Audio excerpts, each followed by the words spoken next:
hilarious. You're gonna love her. Carolyn Blaze. Keep it going for her.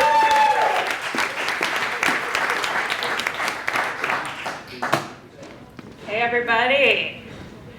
So I recently moved from Saugus to Somerville because I'm moving up in the world, yes. I never thought growing up in Saugus that moving up in the world would mean moving to a place that everyone used to call Slummerville, let's be honest. But it's like cool now, so I'm an aspiring hipster. I'm still working on my beard though, yeah. So when I lived in Saugus, I used to take the Orange Line a lot. You know, I'd go to Malden or Wellington. Now I take the Red Line, and I'm noticing there's quite a different demographic of people on those two lines.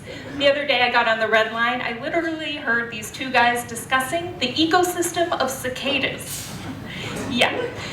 Then, meanwhile, on the Orange Line, the normal conversations I would hear about were about Jimmy O'Sullivan's probation, or Gina Bubba Fuchko's rehab, things like that, you know?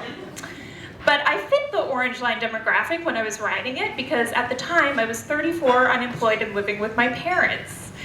But living with my parents wasn't so bad, you know, it was good. They're saints, really. They're lovely people. All they want to do is help and give me things. Every time I go over my parents' house, my mother offers me every morsel of food in her entire kitchen. She's like, you want some chicken? I got some chicken. How about some meatballs? You want some meatballs? I just made them. Just felt like making them. I know what you want. How about some ham? I got the boar's head kind. I just got it. It was on sale at Market Basket. Why don't you take it? You can take it home.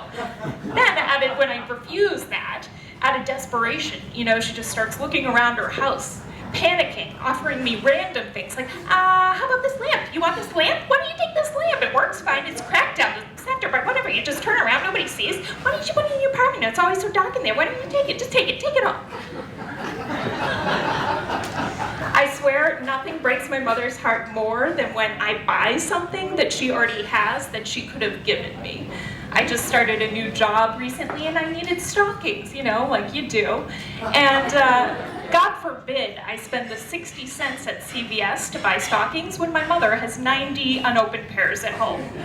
The problem is, you know, the stuff she has is always like outdated and old, and I should have known. I should have known from the packaging alone that was clearly like at least 4 decades old because it had a slogan that said, "For the working woman."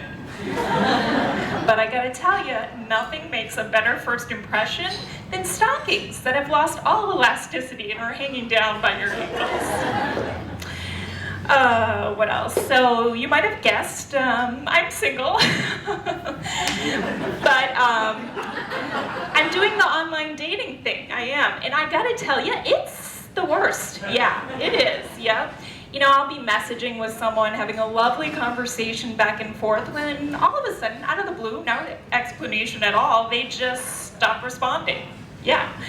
And I've come to the conclusion that there is no way that this many men could be this rude. So the only reasonable, like, plausible explanation is that they must have died. Yeah, probably must have just passed away. I don't know, it's really sad, guys. So many men in Boston just kicking the bucket. I don't know. Someone should probably look into that. Anyway,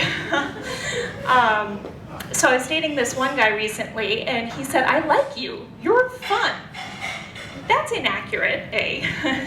And B, you know, it's really not a compliment. I mean, maybe in my 20s that would be accurate and a nice thing to say, but in your 30s, you know, you don't want to be fun. No, I want to be like marriage material. How about that? You know, I just want him to like say, "Wow, you are someone I can really imagine like nagging me in 5 years." You know?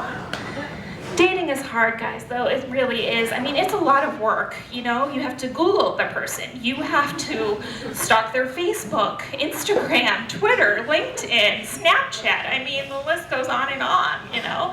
And the really hard part comes on the first date when you have to act surprised at everything you already know about this person. Oh my God, you have a dog named Peanut? Shut up!